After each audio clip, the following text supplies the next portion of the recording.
Hey makers, if you're after a Halloween project that is more on the cutesy side and less on the spooky side, look no further. Cute little ghost. This is a foundation paper piece pattern. It measures 6 inches square when it's finished and it's free. What's not to love? The best part is picking out the fabrics. So I started with a pink one and then I went for one with little flowers on it.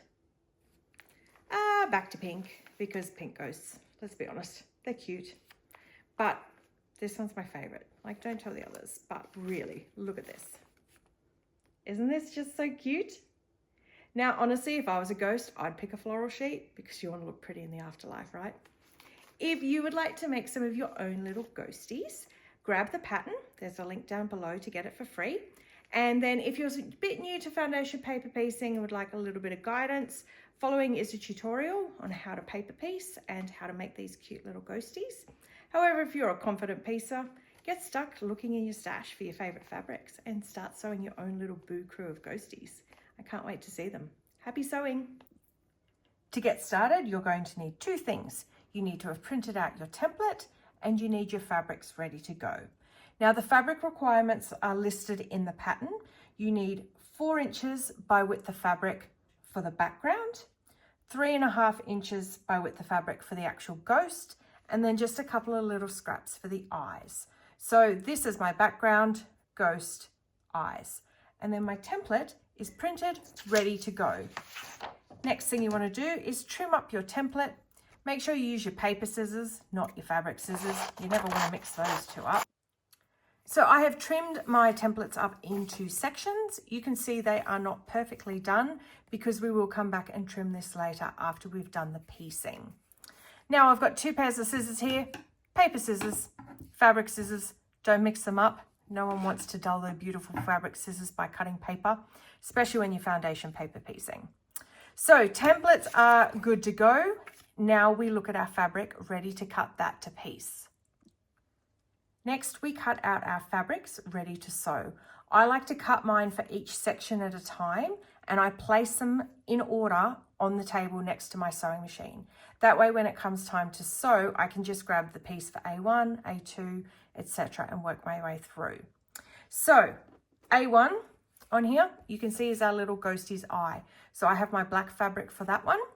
The biggest thing with foundation paper piecing is you need to have a 1/4 inch seam allowance at least on all sides of the section that you are covering.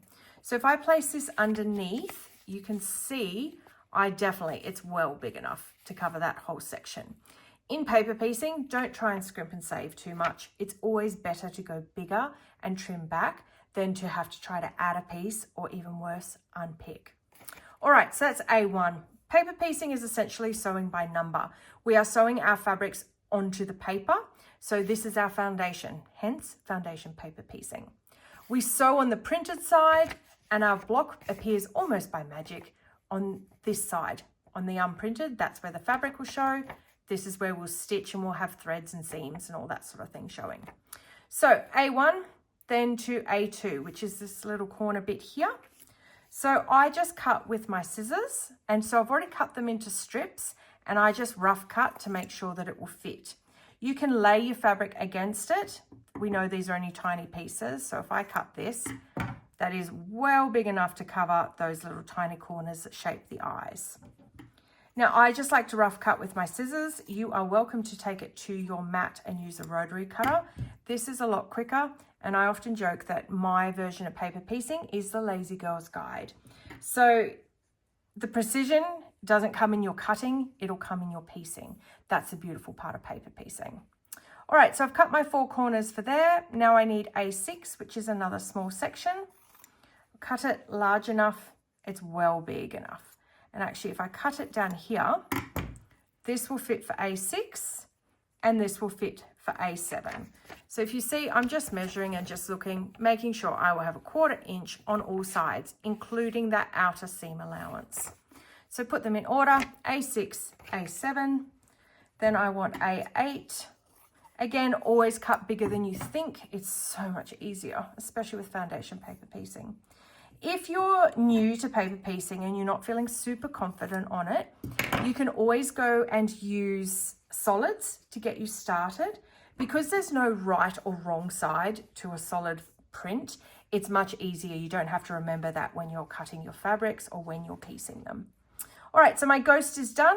Now I'm up to the background.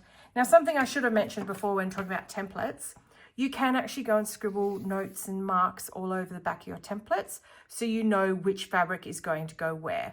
This one's fairly simple and it's shaded, so the ghost is like a pale grey, the eye is a darker grey, and then the background is plain. But if you wanted to, you could mark it and say background, ghost, eye, or, you know, blue, white, black, whatever colours you need. Just little notes to help you when it comes to the actual piecing part. All right, so background, the first one is A10. So I'm just cutting a bit off by scissors. That will be plenty big enough. When you lay it over to make sure it will be big enough, make sure you have a 1/4 inch either side of the lines. So on every part of it, you need a 1/4 inch seam allowance. Always go bigger, so that will be plenty.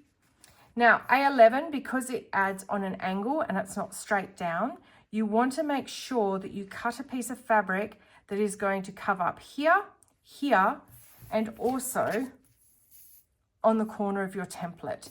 So definitely cut the section for A11 and also for B10 bigger than you think because you're on an angle.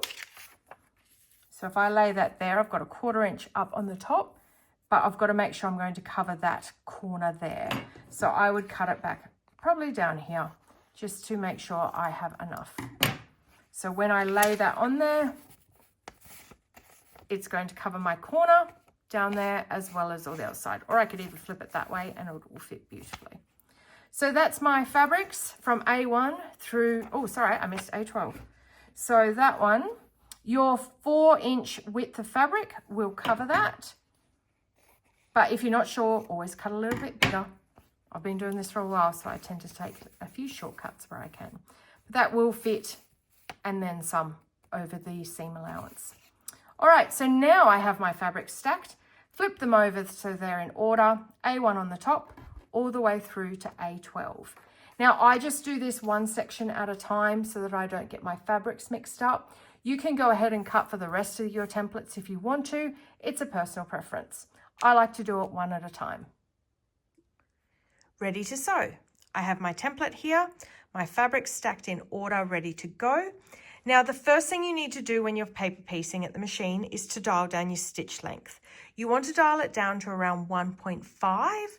I like to sit around the 1.4 mark, probably not much smaller than that because if you have to unpick, it's a bit nightmarish. Now, the reason we dial our stitch length all the way down is because we are sewing our fabrics onto the paper. And when we get to the end, we need to be able to remove the papers from the fabric. So a smaller stitch length means it's easier to tear the paper away at the end. Just don't go too crazy. As I said, it's not fun to unpick if you go down too small. When it's time to sew, we start with A1 and we're sewing in order. So A2 is that little triangle up there that forms the shape of the eye. So you get your A1 piece of fabric, which is my dark color because it's the actual eye section of the ghost. Place it over the A1 section, making sure you have a 1/4 inch seam on all sides. So if you place it there, hold it up to a light source, you can make sure that you have a 1/4 inch covered on all sides. This is well and truly big enough to cover it, but much better to always trim down than try to add more, or like I said, you don't want to be unpicking. All right, so we're sewing by number. A2 is this little triangle here. What you can do to help you find where to place your next piece of fabric is to create a crease in your template and fabric. So place your fabric down and the template, and fold and just press, and you can create a crease line in your fabric, and that will help you see where you need to place your next piece. So I know A2, if I flick it back, I can see it's just sitting there. I place my fabric, making sure that it is a 1/4 inch over that crease line. That's super important. Now these will go right sides together. Obviously I'm using a black solid that doesn't have a right or wrong side, but on here, if you are using prints for both, right sides together. All right, you can use a dab of glue to hold that first A1 piece of fabric in place, or you can just hold it quite firmly, slide it under the presser foot. For the presser foot, use an open toe foot like this one, because then you can see your lines where you're stitching. All right, when I stitch it, I like to back stitch at the beginning and end of each seam. It's a personal preference, but I feel like it locks my stitches in better and it makes it easier to tear the paper away at the end because I haven't stitched over into the next section. All right, so because it's only a tiny one, it's literally a couple of stitches to back stitch at the beginning and end. Pull it out and trim your threads. That's what it looks like there and on the back. So what you need to do is we need to trim this down. So fold your template away from your stitch line and move your threads and everything out of the way. Now you can take this to your mat and trim it using an 1/4 ruler and your rotary cutter if you want to. I joke that this is the Lazy Girl's Guide, which I've said before, and I just eyeball my 1/4 inch seam and I trim it with scissors, just like that. Then your fabric will need to come out like that. You need to fold it back. I use this very handy tool called a finger presser. This is my favorite one from Clover. And you fold your fabric back and then you just smooth it out using your finger presser like that. Now you can take this to the iron and iron each section as you go.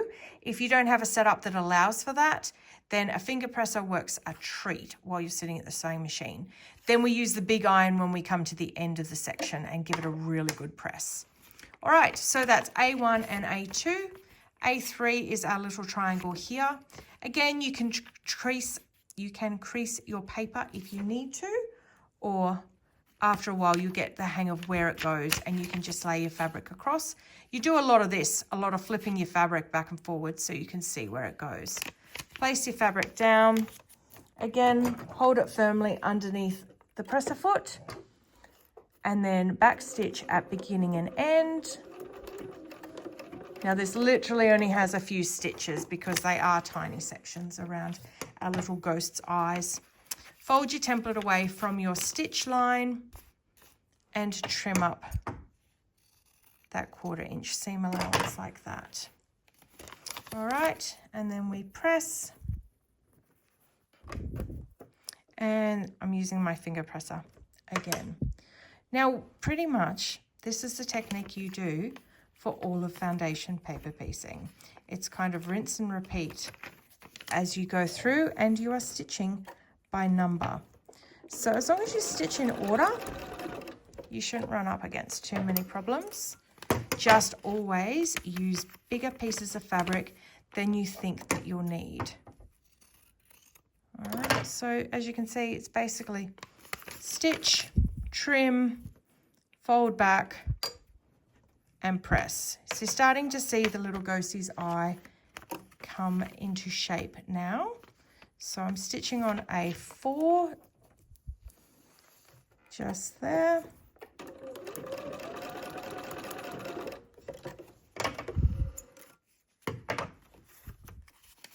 Pretty much rinse and repeat, my friends. That's the beauty of paper piecing, is once you have this technique down pat, you can pretty much tackle any pattern, any paper piece pattern. All right, so that is the start of our little ghostie's eye. So you see what it looks like on the back. With these threads, just trim them as you go so that they don't get tangled and caught up while you're stitching. All right, I'm going to go ahead and piece the rest of it, and then I will show you the next step. You can see my ghostie is starting to come to life now. I wanted to show you this section. Now, I mentioned when we're cutting that because it's on an angle, it needs slightly bigger fabric to join. I'm going to show you why. So as I mentioned earlier, crease your template to make it easier to see where you are going to be adding your fabric. Right sides down. Place it across that crease line, remembering you're going to need a 1/4 inch seam allowance. But the tricky part here is when your fabric folds back, it needs to cover the corner of your template. So before you get carried away stitching it in, just slide it down and kind of eyeball here to make sure when your fabric flips back out, it will cover that corner as well as this one. So you can just sort of move it a bit, but this is why I highly recommend bigger pieces of fabric than you think. So I'll show you when we unfold it. Back stitch again at the beginning and the end of the seam. And we're just stitching all the way down. Back stitch. Fold the template back and trim that 1/4 inch seam allowance.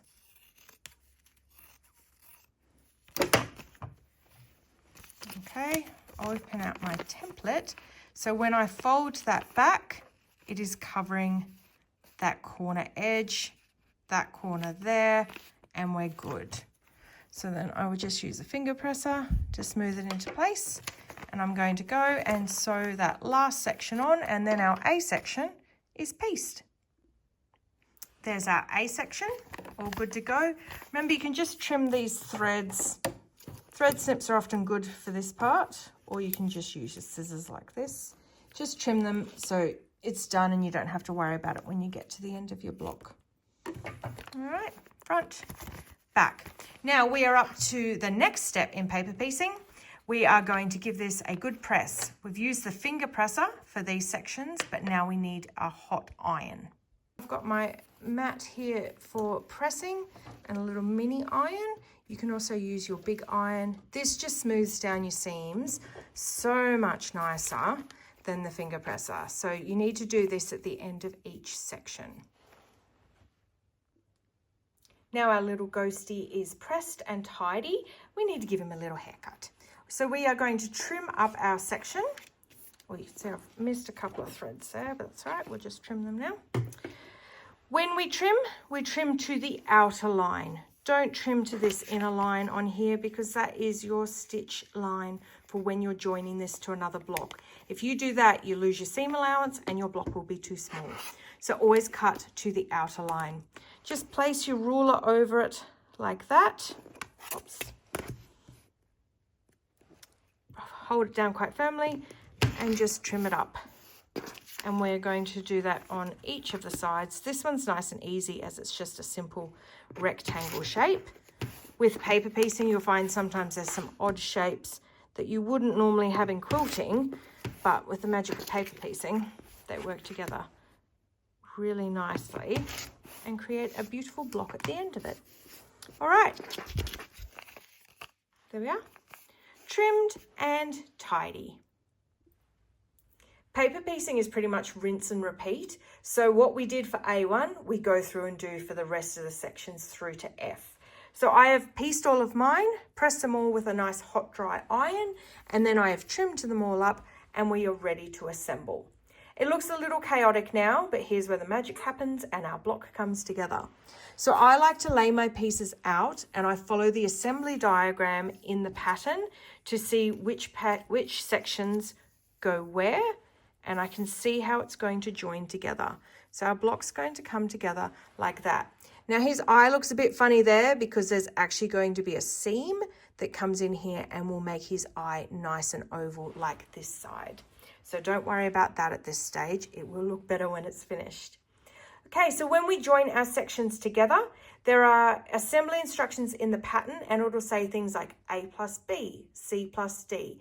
This is the order to put your sections together. So in our first one, it's A plus B. So there we have A, B, and they are going to join together like this. So you need to line them up. Now with this one, because we have the top of our ghostie's head and we need to have our seam lined up. We don't want it mismatched like that. We want it nice and tidy. What I suggest you do is put your fabric side together and then firmly place your fingernail on the seam where it needs to join and flick it open to see if it will line up. If it will, excellent. Go ahead and stitch it down under your machine. If it won't, just wiggle it around a bit until it lines up perfectly. It's better to play around a little bit here before you start sewing than having to unpick. Then you're just going to go to your machine and stitch it down together, back stitch at the beginning and the end to keep your pieces nice and tidy and holding together well, and then you just stitch it together. When you're ready to put your sections together, you can use a pin or a clover wonder clip to hold them together when you put them under your machine. Just be careful not to stitch over your pins, that's all. Now, when you've got it, your 1/4 inch foot is awesome on this, or an open toe so you can see your stitch line. Now, as I mentioned, I like to back stitch at the beginning and the end. Also, you are still on your smaller stitch length because we're still sewing through paper as well as fabric, so we still want that shorter stitch length. Back stitch again at the end. Trim your threads. All right, let's see how well I lined up the top of my ghostie's head. Beautiful. Now, what you want to do, see these skinny strips of paper in the seam allowance? Take them out, because they are so much harder to remove later when you've sewn your block together. So just pull them out, and then you will take this over to the iron again and press it so that your seam is nice and flat. Press your seam to one side because your block will hold together better and your stitches aren't as likely to show. Whereas if you press your seams open, your stitches are probably going to show a bit more and the block doesn't have quite the same integrity. So press to the side, nice and flat. I now need to go and sew the rest of my ghostie together, and then I will show you when we are joining the top half to the bottom half. I've joined the rest of my pattern together as following the assembly instructions, which was A to B, C to D, E to F, and then CD to EF. So now I'm out to the last section, which is AB plus CD, EF. So when you're joining these two sections, we want to make sure that the edge of our ghost is going to line up and those seams on the side of the sheet aren't skew-if. So just like we did before, line it up like this, where you think it should fit, lay it down and press your fingernail on those seams, or you can use a pin and fold it back to see. Now that looks pretty good to me. What you can do, this is a tip that I often use myself, is if I'm not 100% sure it's going to line up perfectly, dial your stitch length all the way up to like a basting stitch length. So we're talking like a 4.0 or whatever the biggest stitch is on your machine, and stitch it down. Then open out your piece and see if it is lined up. If it hasn't, that basting stitch is really easy to unpick. If it has lined up, just stitch over it again with the smaller stitch length to make the paper easier to tear away when you're finished. The basting stitch just, is so much easier to unpick, and it just gives you a second chance to line up those sections. So let's have a look, see how I did. Not too shabby. There we go. So again, remove those skinny strips out of the seam allowance because they are just a bit of a pain. Now you can use a dab of water along the seam line if you want to help tear the paper away a little more easily. I personally don't, only because I worry sometimes about the ink running onto my fabric. But if you trust your printer, go ahead and use a dab of water just to make it a little easier to tear those away. There we go. So now I just need to go and give that seam a really good press with a hot dry iron. There we have it. Our ghostie is complete. I've pressed it really well. I pressed all the seams in one direction on the back, and they're all pressed to the side. I also pressed the front of the block just to make sure that it is really nice and tidy. I like to leave the paper on my blocks until I am ready to turn them into something, and then I rip all the paper off before I make them into a quilt or a cushion or what have you. That is a personal preference. I find it keeps the edges nice and tidy by leaving the paper on right up until I'm ready to use my block in something. So there is a little ghostie. I hope you found this tutorial useful and you're ready to go and create your own boo crew of little ghosties. Happy sewing!